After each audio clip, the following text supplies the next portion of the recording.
From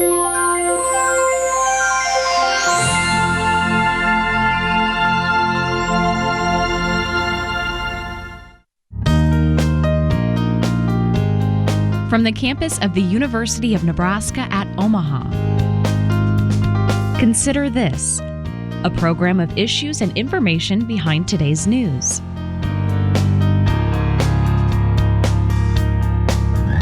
How does a caucus work? People gather at 1,600 locations, like schools, libraries, and indoor sports fields. Step 1, they'll be able to check in person, or for the first time this year, check in online. Step 2, a representative for each candidate delivers a short speech. Then you pick your candidate, not by ballot, but by foot. Each room like this will be divided into sections. So, if you support candidate A, you'll stand with a group over there. If you support candidate B, you'll stand with a group over there. And then every single group will wait to be counted. But if a candidate gets less than 15% of the people in the room, they're considered unviable. Caucus goers then have to pick one of the candidates who is viable and move to that group. Once everyone gets rearranged, they're counted again. And it's that total that determines how many of the state's delegates go to which candidate. Hi everyone, I'm Kathy Wyatt. Welcome to this week's edition of Consider This. Our topic, the Iowa caucuses. Here now with the rest of the story are Randall Adkins. Randy is the Associate Dean for the College of Arts and Sciences and Political Science Professor, and Jane Klebb. Jane is the chair of the Nebraska Democratic Party. Welcome, and thank you so much for being here. Yeah, thanks for having us. You bet. Randy, we're going to start with you. Sure. There's a saying, time heals all wounds. Is that going to be the case in the Hawkeye State?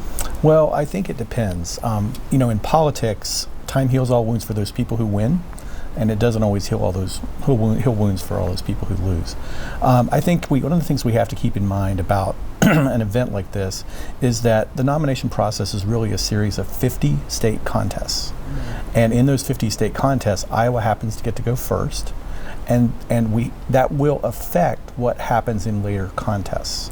So there may be some people in this process who at the end are upset, particularly if it's a very close outcome. And in the Democratic process, for example, in 2016, it was a pretty close outcome.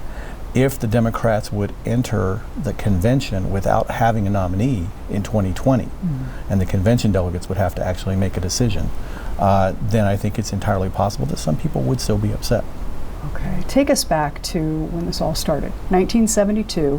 What was going on at that time when Iowa became the first contest? Yeah, to understand, I think you really have to go back to 1968. In 1968, at the Democratic National Convention, the Democrats that year entered the convention without a nominee. If you remember, Bobby Kennedy had been assassinated on the night of the California primary. And he was expected to be the presumptive nominee after that. The Democrats ended up nominating Hubert Humphrey, the sitting vice president, who had not run in any primaries that year. And so as a result of that, 68 was also a year of turmoil in the country. A lot of people were protesting and demonstrating, and so the chairman of the Democratic National Committee, along with the nominee Humphrey, decided to create a commission on delegate selection for the 1972 race. And so that commission was chaired by Senator George McGovern of South Dakota and Representative Donald Frazier of Minnesota. So in the textbooks, it's known as the McGovern-Frazier Commission. The recommendations that they made there were a lot of recommendations they made, but there were really two that were important. The first one was that delegates should be selected through an open process, like caucuses or a primary, and that the delegates to the convention should be more representative of Democrats overall. At that time, the delegates tended to be white men, and so people of color and women should also be included as delegates. And so when we enter the 1972 race, now we've moved to a calendar where most states are using primaries, but Iowa had a tradition of using caucuses, for a long tradition for selecting nominees, and so they decided to hold the first presidential caucuses, and they decided that they should go first because the dates are really set by state legislatures and parties within the states. They're not set really by the DNC or the RNC. They're told you have to hold it within a window, and now there are a couple of states that are given an exemption: Iowa, New Hampshire, Nevada, and South Carolina.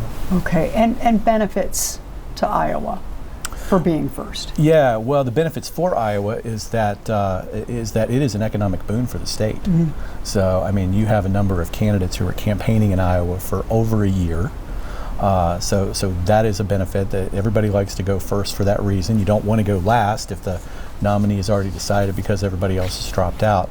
But there is a benefit for the campaigns. Most of these individuals who are running are former or current governors or senators, which means they've run statewide campaigns before. So going in and being able to run basically a statewide campaign in a new state allows them to really focus and hone their message while they're also raising money and building a campaign organization that at some point will become a national organization. But it allows them to start with what they're familiar with and then scale up over time.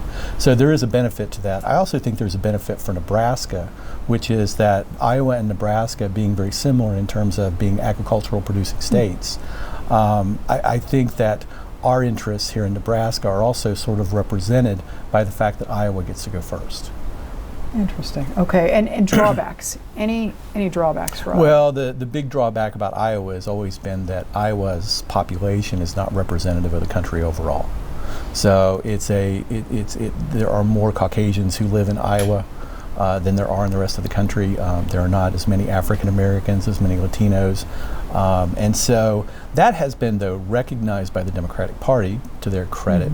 And a few years ago, they decided that there would, instead of being just Iowa and New Hampshire, which are predominantly white states, they would also include early in the process Nevada.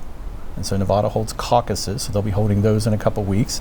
Nevada being a state with a large Latino population. The week after that is South Carolina, and they have a large African American population in the Democratic Party. So taken collectively, the first four are more representative of the United States, but Iowa and New Hampshire are still getting to go first because of their traditional places in that order.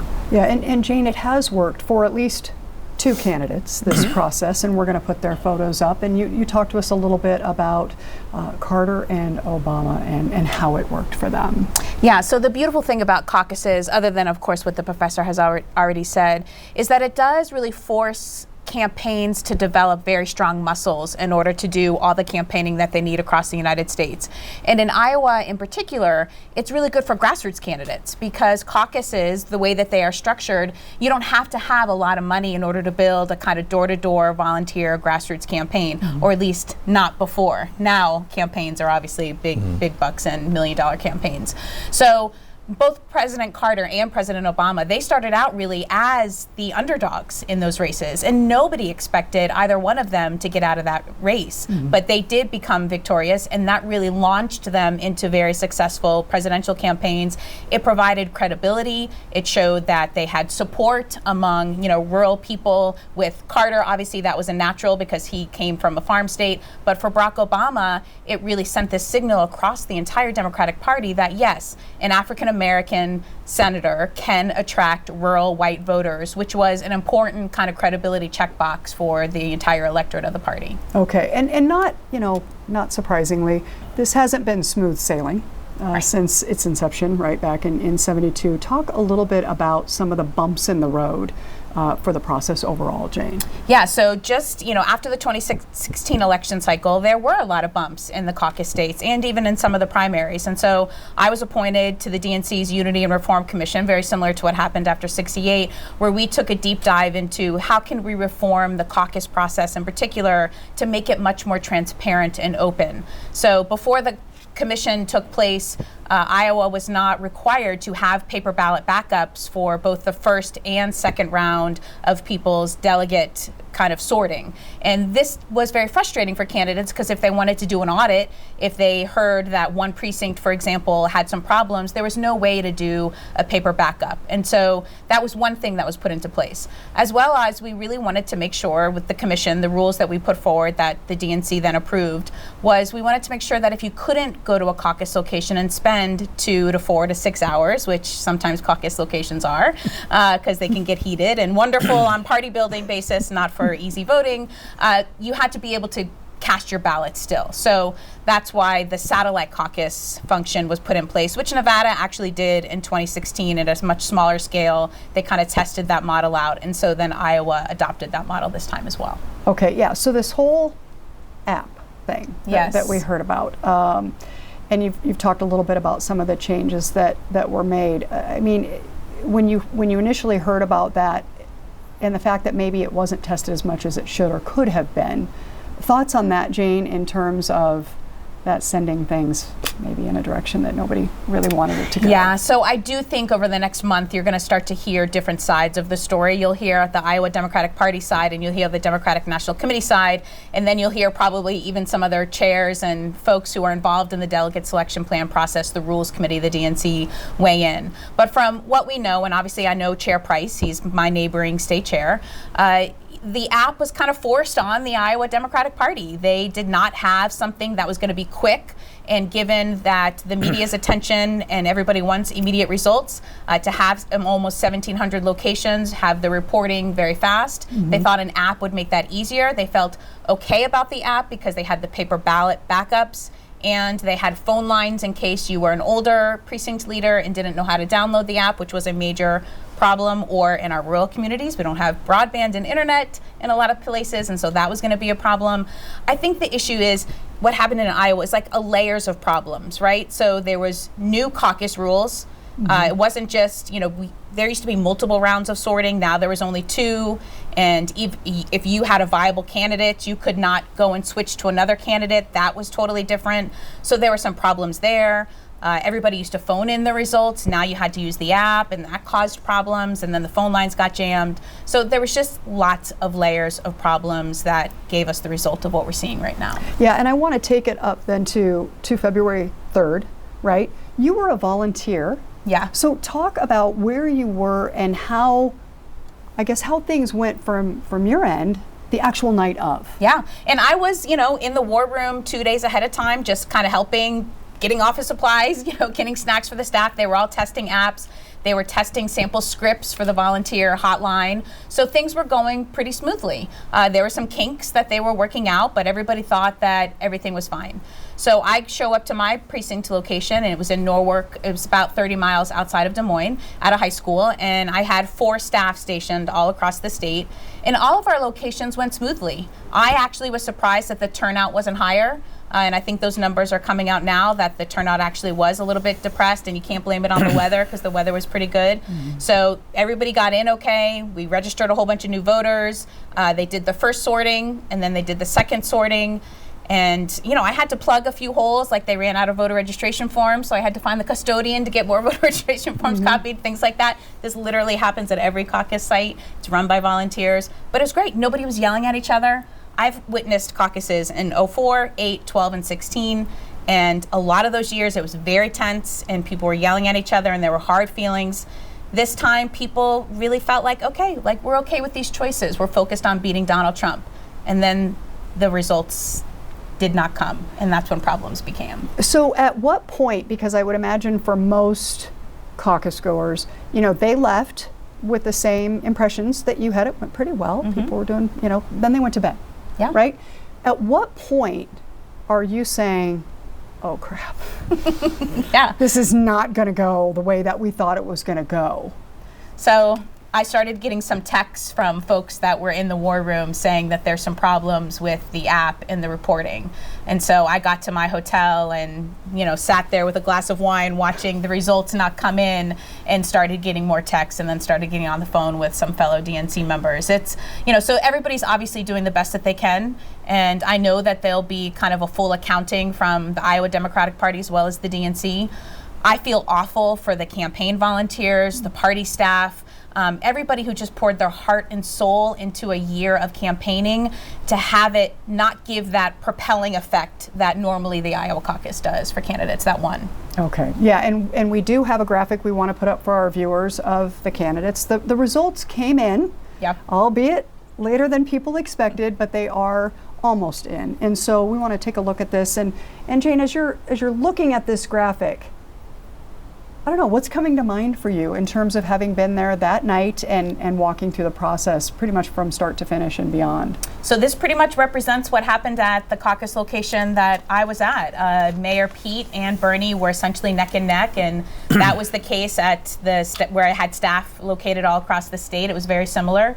And so I think, you're seeing two wings of the party, right? You're seeing the moderate wing and the progressive wing. And I always tell everybody we need both of those wings to fly. So whoever that is eventual nominee going to be, even if that means we're picking them in Milwaukee, hopefully that's not the case, we need to support each other. So this is a neck and neck race. It's very fluid. Now in New Hampshire, almost 50% of the voters are still undecided, and we're a week away from that primary. So it's anybody's game still. Yeah. Okay. And can I add one thing to this? Yeah. I think we often forget that the administration of elections is a very difficult process. And sometimes elections are just close. Mm-hmm. And even if the elections had not been reported on Monday night, the results had not been able to be reported on Monday night, or even if they had been able to be reported, we would still be counting them today. Exactly. It still takes time because you're talking about what looks like less than 1% of the vote. Mm-hmm. So we'd still be talking about this. So my question, with the delay, how does that impact the Democratic nomination process, moving forward, Randy? So for America, this was a big deal, or at least it's being made a big deal, right? So what would you say to that question then, having said what you just did? Yeah. So there was a saying that, or a term that George H.W. Bush came up with when he was running for president. He called it Big Mo. And what he was talking about the momentum that comes from winning caucuses or primaries. And so I think what that does to some degree is it sort of robs Buttigieg, or it robs Sanders of being able to say, I have an absolute convincing win. Now, they both came out the other night and said, I won. Mm-hmm. In fact, I think everybody came out and said, I beat expectations to some degree. But I think it robs them of that. The other side of this, though, is for those candidates who are probably going to be dropping out in the next few days, not having those results on the first night has allowed them to probably stay in the race a little bit longer. Because typically what the function of Iowa and later New Hampshire is to winnow candidates out of the race. That's really a lot of what they do. So the also-rans are dropping out, and that leaves, as we move down the calendar, voters the opportunity to just choose between 2 or 3 candidates. Okay, all right. And so I guess the big question in all of this, especially for where we are, Jane, Iowa Democrats, what are they going to do now moving forward? Look, they're going to have to take stock on what's going to happen next. And I think this is much bigger than just the Iowa Democratic Party. Us as the Democratic National Committee, we need to decide if we're going to allow caucuses to continue. And there is a lot of momentum inside the body to not let that happen. And quite frankly, my personal opinion, and I know the leadership of the Nebraska Democratic Party, is that no state party should be running either caucuses or primaries. We should leave that up to the experts in the Secretary of State's office. And mind you, I clearly have some differences with our current Secretary of State. Like I want same-day voter registration, and the list is very long. But when there's benefits of choosing a caucus and having a party control all of that process, because you get to choose the date. You can allow same-day voter registration if your state doesn't allow it. And there's lots of benefits of that nature. But on the flip side, we are not election commissions, right? We can't provide that election security, which people are trained, and millions of dollars go into those systems.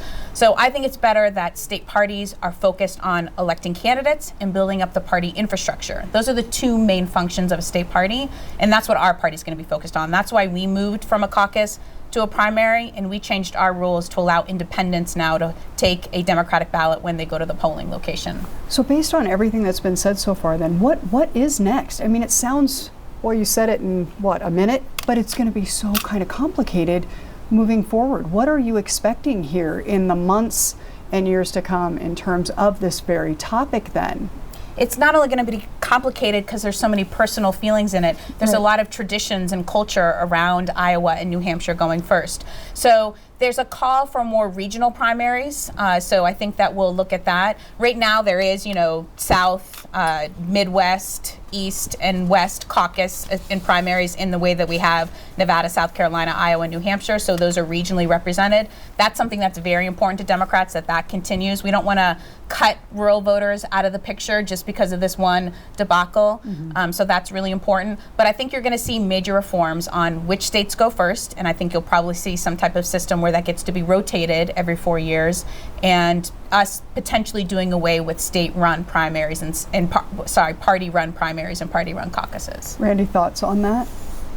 These are things that Democrats and Republicans have been talking about for a number of years. So I think I remember hearing about, regional primaries probably as early as like 2004. Yeah. But what it takes probably an event that goes wrong in order for that to actually happen. And so this might be the thing that fuels that movement within the Democratic Party. So my question then is, do you think people are going to make this a bigger deal than it really is to get the wheels going in that direction? Does that make sense? I think that does make sense. I think people are going to use this awful situation that happened in Iowa to their own advantage, right? So some people who want to push the party to get rid of caucuses will use it for that. Some people who want their state to go first will use it for that. So all of those dynamics will go in. For me, I'm a party person, right? And I'm an organizer. And I want to see the primary and nomination process for the president help lift up our party, get more members into the Democratic Party, and really help all of our down ballot candidates get over the finish line. So I think that's going to be the important message when we're in rooms debating and discussing what's going to be next for the next presidential cycle. That's important. But for now, honestly, as Democrats, we're obviously focused on one mission, which is to get our democratically elected president, as well as to win all the down ballot races. But these structural issues are big, and we have to address them. Yeah, and I wanted to ask you, which was my next question, actually. Thank you for the segue. Strategy, then, that the Democrats have in order to beat Trump. You mentioned earlier you think there was almost a peaceful environment the night of, at least where you were, because people wanted to come together and do that. What's the strategy going to be, do you think, Jane? I know it's early, but... Yeah, there's clear general consensus that our mission is to beat Donald Trump. And there's lots of reasons why we think we need to have that happen. There's also a lot of consensus, not only with the state parties and the DNC, but with major donors, that we can't continue to focus on the coasts and a handful of swing states, because that model isn't working for us. And we've relied on that model now for the past almost 20 years. So we need to invest in states like Nebraska, where we can almost, you can win electoral vote in CD1. You could even potentially win an electoral vote in CD2 if you're really talking and doing significant outreach to rural voters. And so our strategy is to bring rural voters back into our party, which we lost them over the last 20 years, and we clearly have ways that we can bring them back in. Reach out to independents. We also can't demonize the progressive wing of our party, which I do think happened in 2016, and they are a big motivating base. They're obviously a big fundraising base. Senator Sanders raised $26 million in 1 month alone. So it is time now for the party to bring those folks in. My motto is, this is a party with all shades of blue, and all shades of blue make our party stronger, not weaker, and those folks need to be welcomed. I want to ask the two of you, in all of this, and it's just been a few days, really, is there anything that hasn't been asked, either to help clarify or what have you, what's really going on, that you wish would be asked? And if there is a question, what is it and how would you respond? Randy, do you have anything, as you're watching the news, as you're listening to people talk, at the diner, whatever the case may be, is there something that hasn't been addressed yet that really should be, in order to put this in the perspective needed? Well, I think Jane actually brought it up a few minutes ago, which is it's probably best for states to administer elections, whether those are primaries or whether they are elections. And then the parties can be in the business of helping register voters and build their party base and get their voters out to vote. I think we've entered an era where there are concerns about the administration of elections. Because of some of the things that happened in 2016 with social media and trying to break in or hack into computers. And I think that concerns people. And so it's very difficult to try to empower both parties with that security and the states with that security. I think it's one of the things that we expect government to do, though. And we've always expected government to administer elections. It's not the national government, though, that administers elections. It's really state and local governments. And what we need to make sure we're empowering them to do that. My hope is that the Democrats and the Republicans are looking at that as they're considering the reforms that might be made for 2024. Okay, and Jane, always a lesson to be learned. If you were talking directly with Nebraska voters, what's the takeaway in all of this as we move forward towards November? Yeah, I mean, the big takeaway for us is that we don't have a caucus. We have a primary, and we're allowing independents to grab a Democratic ballot, which I think is very good news, because there's over 200,000 independents, a lot of them young people, and come from communities of color as well. So, the Democratic Party is welcoming those folks.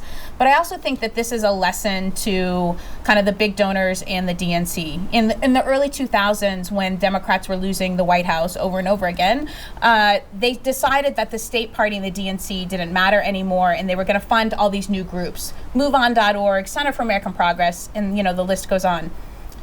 Because of that, we have drained state parties of resources, and you don't have the infrastructure and the institutional knowledge that you need in order to win elections on a long and short-term basis. So we have to get back to really funding state parties at the levels that they need to in order to run professional organizations, not like South Dakota, where they had to completely close the doors of their state party because they didn't have the resources to run a basic office. So for me, that's one of the big lessons. Let's get back to the basics, fund our state parties. They know what's on the ground best, so we can actually help build the party again. Okay, thank you, Randy. 30 seconds, that's all we have.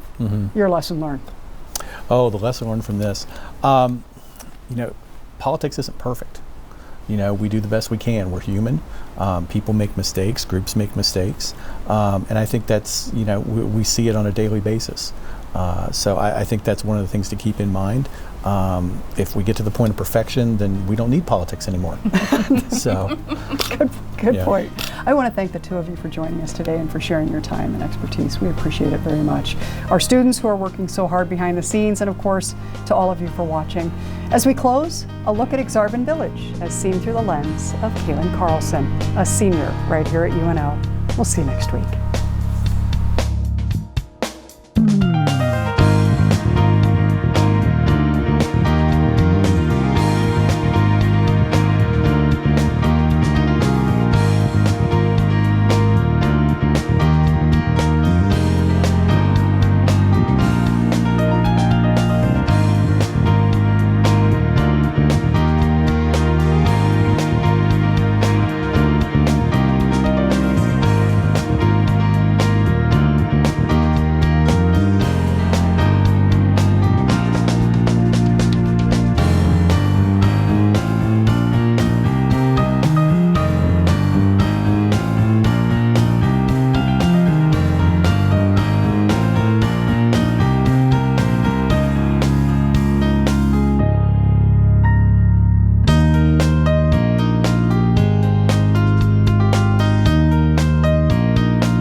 Consider This is an issues and information program produced by UNO Television. More information and program archives can be found at netnebraska.org/considerthis. If you'd like to share your comments about this program, call UNO Television at 402-554-2516 during regular business hours, or send an email to cwyatt@unomaha.edu.